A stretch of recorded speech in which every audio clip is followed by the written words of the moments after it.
大家好，歡迎返到嚟奇遇科幻迷。如果有一日全世界嘅電視直播突然中斷，政府被迫向全人類承認，冇錯，外星人一直存在，而且佢哋已經嚟咗，你會覺得興奮，定係會陷入焦慮同恐慌？今日我終於忍唔住要出片，講下近期一部非常期待嘅電影《揭密日》（Disclosure Day）。其實我一直都想等到電影上咗畫，我睇咗之後先講，但網上越嚟越多傳言，搞到我都忍唔住想講下呢套戲先。我相信作為科幻迷嘅你，一定同我一樣，相當期待呢套戲上畫。導演史提芬·史匹堡曾經拍過唔少科幻題材嘅電影，好似好多年前嘅《第三類接觸》、E.T.、強戰世界等等呢類講外星人嘅電影。而今次呢部《揭密日》係佢重返科幻界嘅全新神作。呢部片未上映就已經被外媒盛讚為史匹堡近20年嚟最強科幻神作。而且最特別係呢部電影嘅保密功夫做到滴水不漏，甚至有網上傳言話官方預告片特登刪走晒第三幕嘅所有關鍵畫面，就係為咗掩飾一個可能顛覆全人類認知嘅真正秘密。首先我哋嚟講下呢部電影嘅背景。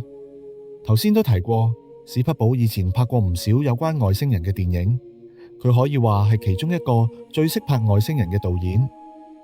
現年已經79歲嘅佢，點解會喺2026年突然拍一部叫《揭密日》嘅戲？史匹堡喺接受電影雜誌專訪嘅時候透露，呢部片嘅靈感來源就係2017年紐約時報踢爆五角大廈一直有秘密調查飛碟嘅真實報導，同埋美軍飛行員大衛弗拉沃嘅3條用紅外線相機拍到嘅真實影片，徹底重新提翻起佢對外星生命同埋揭密政府呢類題材嘅興趣。大部分嘅外星人電影一嚟就係外星人嘅太空船大舉進攻地球，炸毀白宮，好似天煞、地球反擊戰嗰啲。但揭密日就好特別，佢將鏡頭聚焦喺真相即將被揭開嘅前夕，亦即係所謂嘅 Disclosure Day。我個人就覺得，我哋就正正係處於呢個揭密年代，而呢套戲又咁啱喺呢個時候出現，真係可以話係一個完美嘅配合。唔知係電影配合政府公開檔案，定係政府公開檔案配合電影呢？定係咁啱呢？你覺得呢？根據唔同嘅電影預告片中，我哋見到佐斯·奧康納飾演嘅男主角，佢偷取咗一啲應該係有關於外星文明嘅機密檔案，打算要揭發政府一直隱瞞住公眾。鏡頭一轉就係影住女主角艾美莉·賓特飾演嘅電視台氣象主播正進行例行直播，但突然間佢遭遇到神秘力量影響，好似我哋講嘅鬼上身咁，發出咗一啲好似昆蟲咁嘅叫聲，同埋一堆冇人認識嘅語言，然後暈低咗。跟住再有好多唔同嘅片段，影住男女主角被追殺，應該係政府派出特工要殺死準備揭密嘅男女主角。又有一啲應該係政府高層嘅人員話，人類無法接受佢哋政府所知道嘅事。而另一個人就講，真相被掩埋咗79年，而家係時候要俾大家知道真相。而且仲有麥田圈喺男主角身邊形成嘅畫面。當然預告中都已經有出現飛碟破雲而出嘅鏡頭。最震撼我嘅片段應該係男女主角細個嘅時候曾經被外星人捉過上佢哋嘅太空船，鏡頭影住一隻綠眼慢慢轉咗去一個小灰人咁樣嘅外星人嘅面孔，再對住男女主角講一啲外星話，同女主角喺直播時突然講嘅不知名語言一樣。呢部電影唔係講外星侵略，而係再貼地啲講真相被曝光前後社會嘅恐慌同心理焦慮。睇完啲預告片，已經非常期待佢上畫。入去講呢部片嘅一啲網上嘅陰謀論之前，可以先講下冇咁 heavy 嘅一啲網上流傳嘅幕後消息，就係話史匹堡因為對寫實感嘅極致追求，佢有好多場景竟然放棄用綠幕同 CGI 去拍。佢為咗拍出最真實嘅末日恐慌，竟然喺片場搭建咗一個1:1嘅巨型廣播新聞中心，甚至揾嚟真正嘅退役情報官員做顧問，逐粒字去執劇本入面嘅政府機密術語。而且呢部戲嘅特效預算聽聞係天文數字。預告片入面最震撼嗰一幕，天空好似撕開咗一條裂縫，折射出非地球物質嘅光芒。網上有特效師爆料，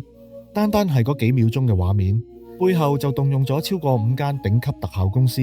足足搞咗半年。史匹堡想要嘅唔係普通嘅外星飛船，而係一種連光線都可以扭曲嘅未知維度科技。我個人分析，史匹堡今次之所以咁執着，係因為已經79歲嘅佢想幫自己嘅科幻生涯畫上一個最完美嘅句號。從 E.T. 嘅童話溫馨到強戰世界嘅末日絕望，嚟到2026年嘅揭密日，佢反璞歸真，用一種近乎紀錄片嘅視覺去拍。佢唔係想嚇你，佢係想等全體觀眾坐喺戲院嘅時候，真心相信呢一切聽日就有可能喺現實發生。呢種心理上嘅壓迫感，先至係最頂級嘅科幻藝術。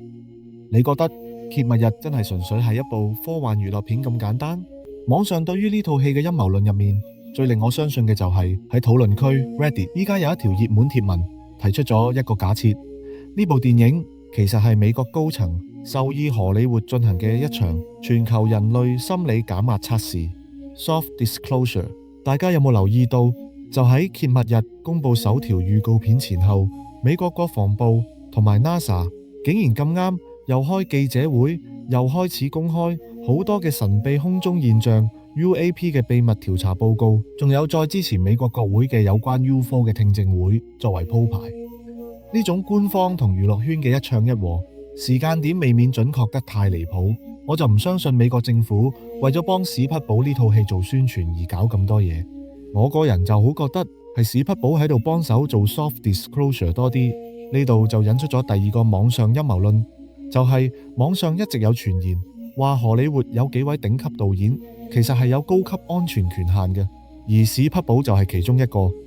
當年佢拍第三類接觸嘅時候，就有傳聞話美國空軍派咗人去指導佢。網民深信現年79歲嘅史匹堡其實早就睇過真正嘅外星人檔案，而官方依家默許佢拍出嚟，就係要佢幫全人類打一劑心理預防針，費事到時真正到要揭密嗰日，全球金融同社會秩序會大崩潰。不過講到呢個 soft disclosure， 更甚有一個陰謀論就係話，其實政府準備咗一個偽旗行動 （false flag）， 即係政府會用一啲外界一直唔知嘅高科技，假扮一次外星文明正式降臨地球嘅 show， 為咗統一全人類，實行新世界秩序 （New World Order）。而呢套戲就作為其中一個鋪排，另一個鋪排就當然係最近解密嘅 UAP 檔案。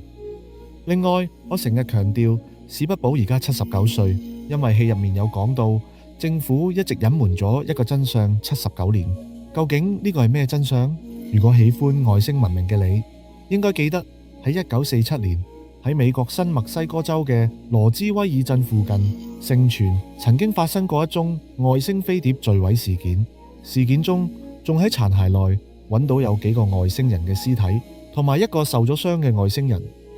當時軍方即時係承認發現飛碟，但第二日即刻改口話只係一個氣象氣球跌咗落嚟。戲入面講隱藏咗79年嘅秘密，應該就係呢個。仲有網上流傳話有位業內嘅剪接師秘密透露，目前官方出嘅所有預告片、宣傳片全部都只係用咗電影前80分鐘嘅素材，最後一幕亦即係外星人真正現身或者政府宣讀真相嗰一幕，所有畫面被列為最高國家機密，連院線經理都未睇過。網民猜測，因為嗰個畫面入面嘅外星人外觀同現實中被隱瞞嘅外星生物一模一樣，更有傳話有一幕會係真實外星人嘅影像。呢方面我就唔敢評論，我當然想係真啦，但呢個傳聞真係可信性唔係咁高喎。最後仲想講嘅係，戲中成日提到全球70億人有權知道真相，但嚟到2026年，全球人類嘅數目已經係去到83億，咁係咪意味住喺我哋當中有13億嘅人其實唔係人類？無論呢啲網路流傳嘅陰謀論係真定係假，揭密日都已經成功喺現實世界掀起咗一場風暴。電影最迷人嘅地方，從來都唔單止係銀幕上嗰2個幾鐘，而係當戲院嘅燈開翻晒，你行翻出街嘅時候，抬頭望住夜空，會開始產生懷疑，宇宙係咪真係只有我哋喺度？史提芬·史匹堡用咗一世人去幫我哋幻想外星人，而喺2026年嘅今日，佢帶俾我哋嘅係一個最迫切嘅問題。當超乎認知嘅真相被撕開嗰一刻，我哋人類到底準備好接受真相未？今集就講到呢度。如果你喜歡我哋嘅 channel，請記得 like、share 同訂閱。多謝收聽收睇，我哋下集再見。